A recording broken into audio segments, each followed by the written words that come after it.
Hi, and welcome to this installment of Frank and Mary on Nantucket, the COVID-19 edition. If you haven't seen the show before, my name is Art Bergeron. I'm an elder law attorney. That's my day job, but of course, this is not my day job. This show is not about elder law. It is about my friends Frank and Mary, who I always talk about. Their goal in life is to live in their house until they die and be buried in the backyard. And if that's on Nantucket, they want to stay right here. They don't want to move away. Except that right now, they're really tired of being in the house. That's the COVID-19 edition. They're trying to figure out what in the world to do and what is going on around them if they've been basically good citizens and staying home. So with me is my wonderful co-host, Allison Forsgren, whom I somehow convinced to do this show with me because she knows everybody and therefore knows the people who you should know or get to know and the programs you should know about. And Allison has for us a wonderful guest today. Whom do we have, Allison? Today we have Ally Rowell. She is the activities director at Our Island Home, Nantucket Skilled Nursing Facility. And she is got some great news to share. And we're so happy to have you on the show for the first time, Ally. Hopefully you'll come again and again. Hi guys, thank you so much for having me. You're gonna love this show, Ally. Your predecessor was here several times. She had a good time doing this.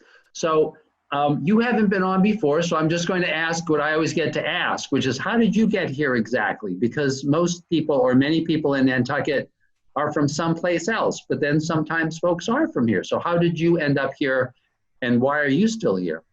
I am most certainly not from Nantucket originally. I was born in Connecticut and moved around quite a bit. My family's a little bit nomadic in that way. So growing up, we were moving around all the time. And I was fortunate enough to meet a few friends in college who were born and raised on Nantucket. And they were kind of my entryway to the island. I was able to get a job with Gosnold that led me to move here in September of 2018. Shortly after that, the position ended up dissolving, so I moved over to Fairwinds, where I did outpatient counseling for about a year and some change. And then I landed here at Our Island Home, where I started in January of this year. One of my jobs here is to ask people, how did you end up here exactly? Could you just kind of explain to us, are you a local Nantucket person? Did you do something else? What did you do? How did you get here? So I was not born here. I was born in Connecticut and moved around all around the New England area, mostly between Connecticut and Massachusetts growing up. My family's a little bit nomadic in that way. And I went to college. I went to Skidmore and then transferred to Leslie, where I met a few friends who were born and raised on the island. So that was kind of my entryway to Nantucket. I was fortunate enough to get a job that had me move out here in September of 2018, so coming up on 2 years this fall. And shortly after I got that job, I started working at Fairwinds, where I did outpatient counseling and therapy work for a year and a couple months change. And then I got this job as the activities director at Our Island Home, where I started in January of this year.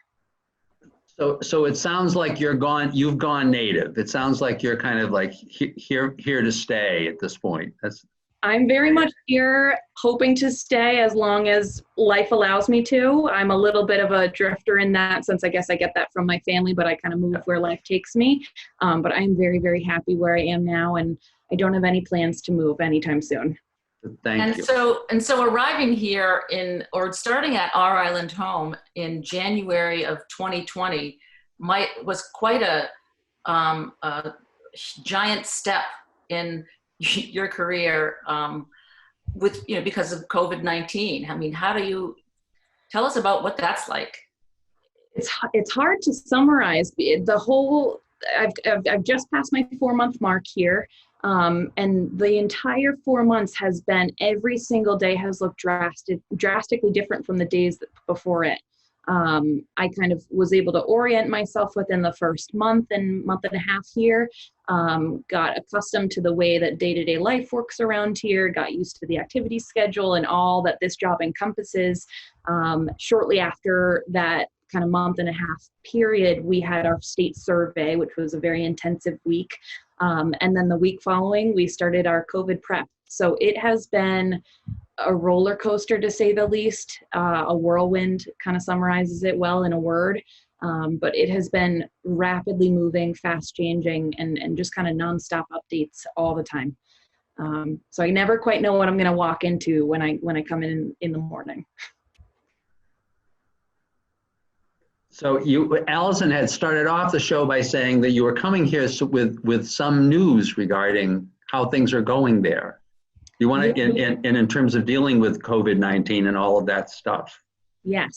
How's all, that's obviously a question on everyone's mind. And by the way, I'm obviously sensitive to these issues. I have now lost 5 clients over the last month because of the nature of this work. I mean, and that's what is, I think, so hard for seniors right now is you realize, your pre-existing condition is that you're old, right? And that you know that there may be a lot of people around you who are asymptomatic, but you got to protect yourself from everyone because, it's hard, it's just really hard. It's immensely challenging, I think, not only for residents to understand what's going on, but to keep up with the rapid pace at which we're getting information and constantly changing information.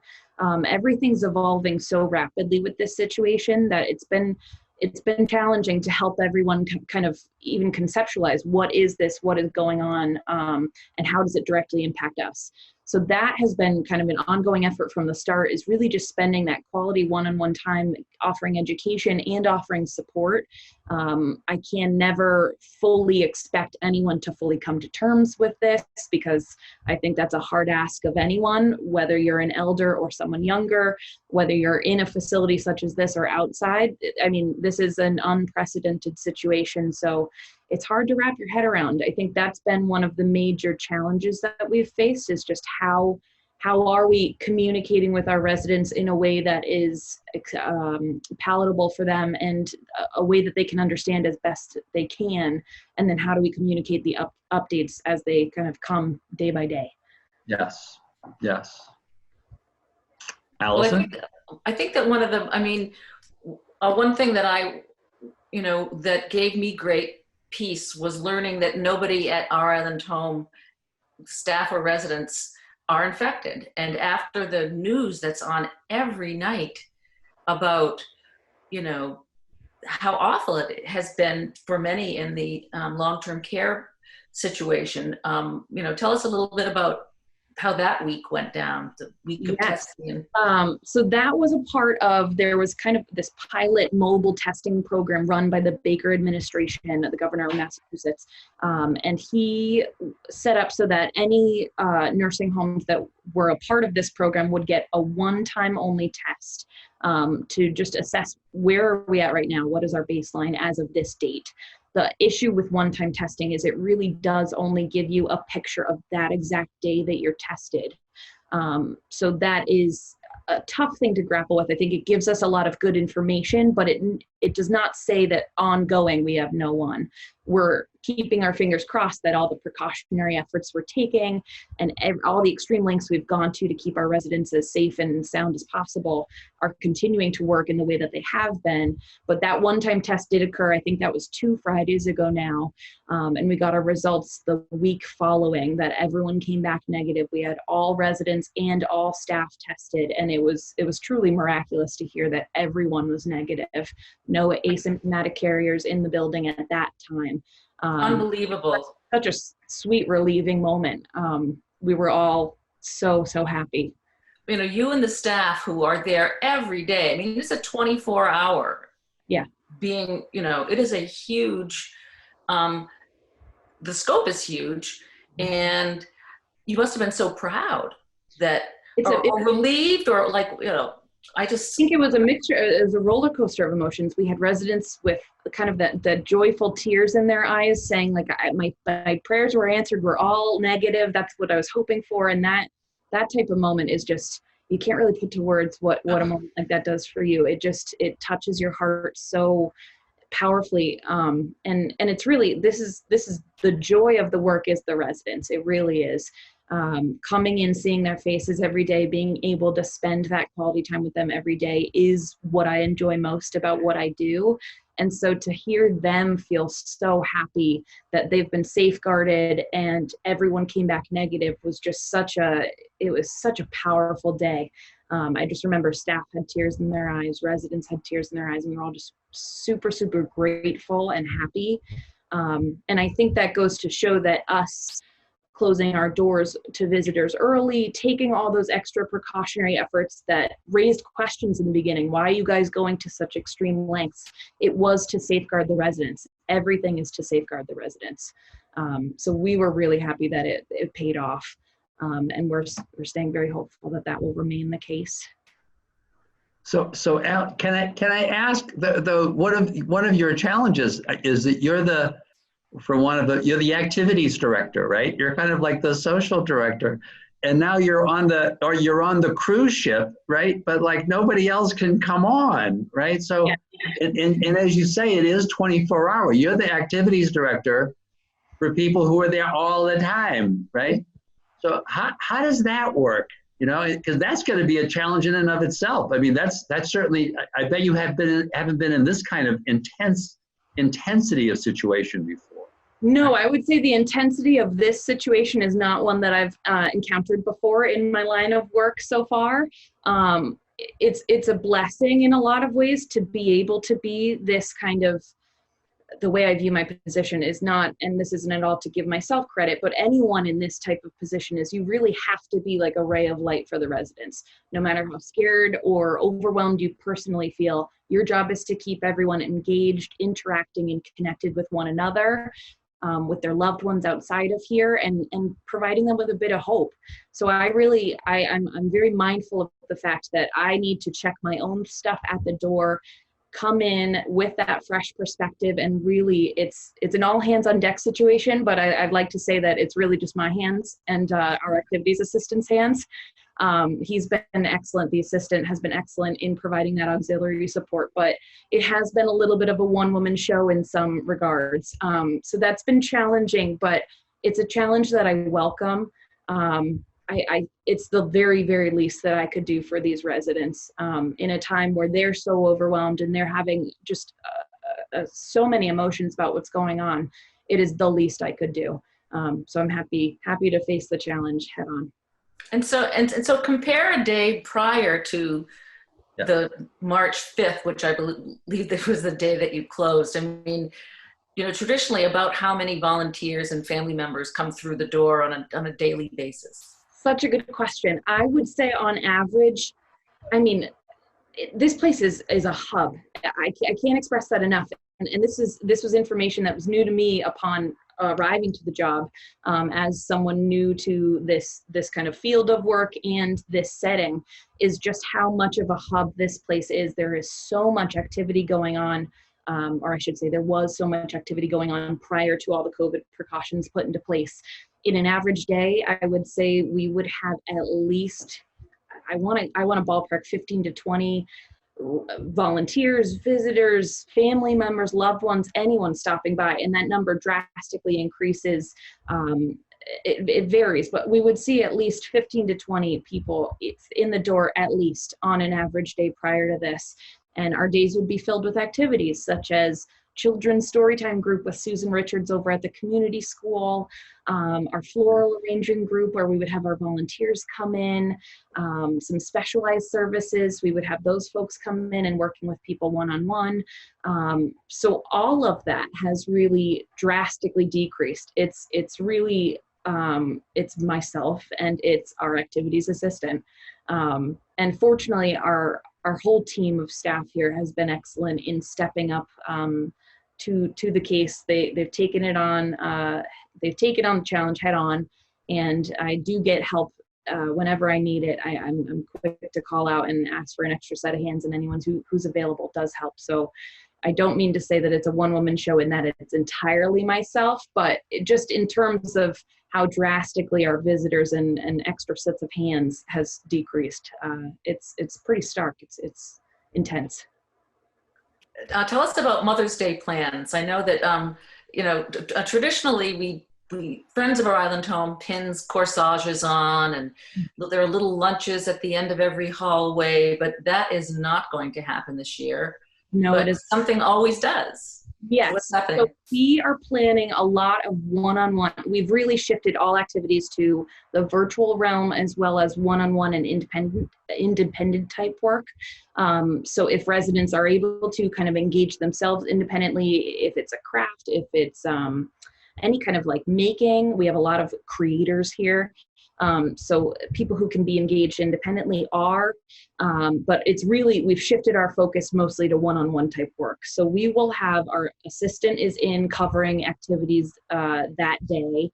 I have already received many phone calls from family members giving me heads up about drop-offs, things that they want to get to their loved ones here. So we have a bunch of gifts coming for the residents.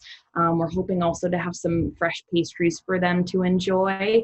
We're really excited about that. I think any kind of treat just goes a long way. And they're always so grateful. Like one thing that I think has really hit me intensely is just how grateful the residents are for each and every little thing that people do. So despite how rapidly this has all changed, despite how drastically our days look different compared now to then, they are still so incredibly grateful for a bouquet of flowers that's dropped off and is put in our front desk area. Like that goes a long way. So our plans are to have some pastries, a couple little goodies, mostly individualized activities, but it's really going to be that virtual connection between residents and family members that I think is going to go the longest way for Mother's Day this year. Great. And how do you manage that? How do you manage the virtual connection? Do you have a laptop that you can kind of bring around to people? Yeah. Or are the connections primarily phone calls?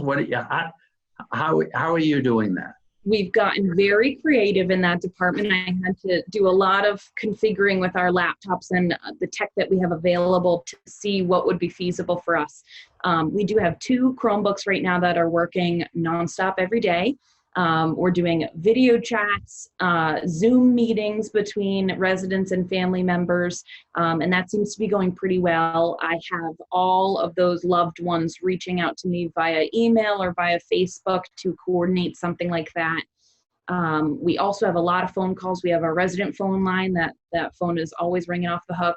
Family members want to be in touch with their loved one, and understandably so.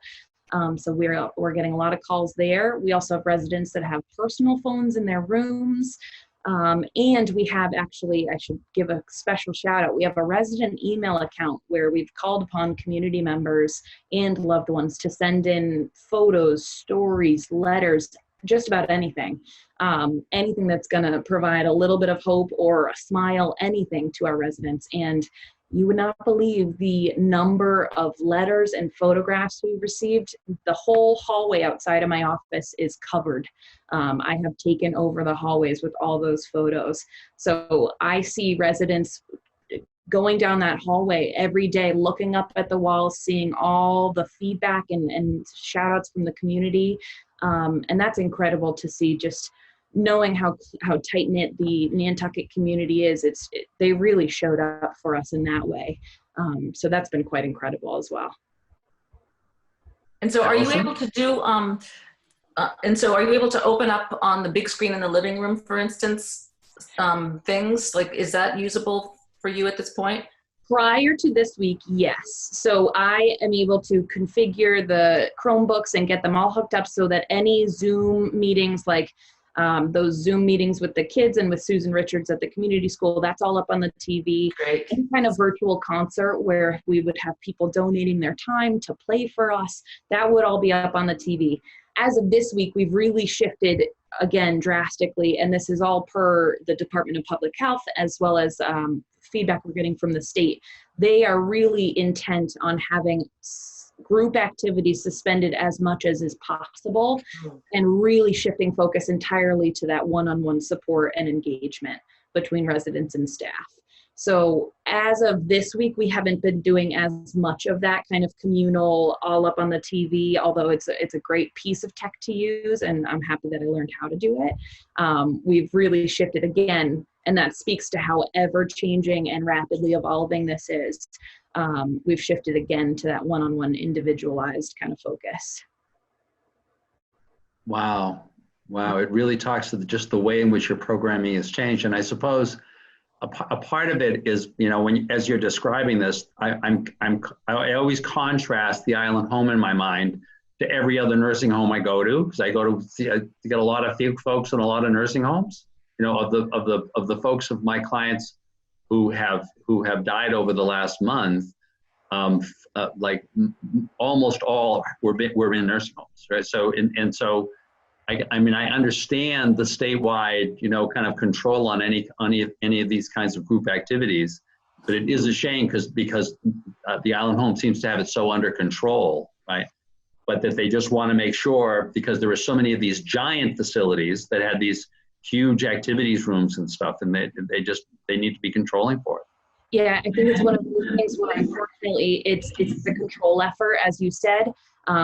And it's one of those things where you have to weigh out the cost and benefit. Like, does that detract from resident connectedness and kind of that socialization aspect that we know is so paramount to their well-being? In ways, yes, it does.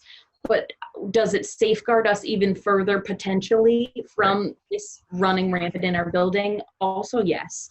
So it's one of those things where we do ultimately have to listen to the state. We are a municipally owned and operated facility. We have to abide by all of those regulations that are ever evolving and ever changing. And we're trying very hard to keep up with all of that. But it's then finding ways to get creative of how are we, if there's a deficit in this area, what else are we doing to boost their socialization, their connectedness? What are the ways that we're getting creative to tackle this problem? Allison, do you have a question? Because I just had one other. I've got a quick question. Yeah. Is there anything that you need? I mean, I know that, what if, would you have the manpower to operate some more Chromebooks if you had them? Or is there anything that either friends of our Island Home or community members could share with you that's a need, or to aid in socialization or to help the residents? Big picture. We've actually started, there's I think that's a federal program that is providing financial support to facilities such as ours to get them more virtual and kind of technological pieces that will support that connectedness. So we've applied for something as of this week. I'm not sure when we'll hear back about that, but I want to give a huge shout out to friends too. I gave Allison a wish list a couple weeks ago of just some kind of individualized items or one-on-one type items, games that could be played to keep people occupied and engaged. And all of those have come in. They've loved them. We got like a tiny mini pool table that has been a big hit. And so it's again, like, it speaks to how creative we have to get. I think it's finding those things that will work for our population, which is a mixed milieu. And that's, I think, one of the perks of maybe that individualized attention is you really do get to know this specific resident and their needs. What do they need to feel connected and engaged? And that looks different for all of them. They are all very distinct and unique individuals. And I think the silver lining possibly of this shift to focus on individualized activities services is really being able to curtail it specifically to each and every resident. That's entirely dependent on me having the time and the manpower to do that. Right. But in terms of current stuff, we're actually in a good place with all of those games and things that we were able to get from friends, which was so helpful. I can't express enough how grateful we were for that. And in addition to hopefully the new tech pieces that we're going to get, I think we're actually in an okay place, which I'm happy to report. Great. Yeah. And by the way, that's one of the other things that's special of the Island Home. This is the only nursing home I've ever heard of that has a friends group that actually supports the nursing home. It's incredible. And that to have that resource available is just terrific. I mean, and the irony is, typically because it's municipally controlled, that it would be more of a hassle, in government bureaucracy and blah blah blah. But because of the standalone friends group, you can kind of ask for it and receive it, right? If you need it quickly. It's such an asset, I think, to our Island Home, and so distinctly individual and unique to our home as well. And we're incredibly lucky for all that Friends does for us. And Allison, from your perspective as that's one of your hats that you wear, right? We should actually have you have different like little hats that you bring to this show. So you can put it on, is that you're still chairing the board of the Friends of Our Island Home. How are you doing for resources in terms of your being able to have the resources to be able to provide these things? Well, we are right now hoping, waiting for the guidelines to allow us to do some planting at Our Island Home. There are planters on the patio that when it gets nice enough out, should be filled. But, right now it's different. We just can't send a couple volunteers over or, so we're waiting for that to happen. And we'll be looking to do some social media fundraising around that. So that will be something coming out. I mean, we often fund live performances and people who go into Our Island Home. So right. We haven't been spending the money that we, Ally hasn't been spending the money that has been allotted for those things. So we're looking for ways that we can support the new individualized, if there's anything that that we can procure, that's sort of what we're doing. But yeah, things are different here. And remember, Ally, that means that when this place finally opens up, Allison's going to have a boatload of money because there's all this money that she didn't spend on all of the activities that were going to be happening. So you'll be able to go to her, right? This is the stuff that keeps me up at night. I actually have a journal by my bed because I've been waking myself up with ideas of new activities that we can run one-on-one or new things that we can integrate to our activities programming. So if any bright ideas come to me in my sleep, I'll be sure to let you know. But friends are just so supportive and we're so lucky to have them. And so as a curiosity, could you say, what is the hardest thing confronting the residents that are there now? Or what are could you share, no, without sharing names, just what you see is just the hardest thing about what they're living through right now? I think a few things come to mind when you ask that. I think one, it's that connectedness with family members. While we are trying as hard as we can to always push out information about how to get in contact with us, how to schedule a Zoom visit or a video chat, right, numbers you can call to get in touch with your loved ones, we still have residents who are lacking that face-to-face, touch-to-touch type of interaction. And that's really tough, I think, for us to see as staff. It's one of those challenging things where there's not necessarily an answer to it, aside from continuing to prompt and engage and educate family members on how to get in touch with their loved ones. Right. The other thing that came to mind is we had been doing window visits previously, but we have sort of started to back away from that and are encouraging family members to refrain from it as much as possible, just because we want to be really mindful of and in compliance completely with Baker's stay-at-home order, which is, I think, through the 18th now, unless the date has been changed or will change. And so we want to be respectful of that. And in addition, with these upcoming warm months ahead, with this virus being airborne, we're going to have windows that are open without that layer of glass protection. And instead, it's just going to be a screen. So even if you are 6 feet apart, because we work with the highest risk population, we don't want to take any chances there. So those are the hardest parts that came to mind when you asked that.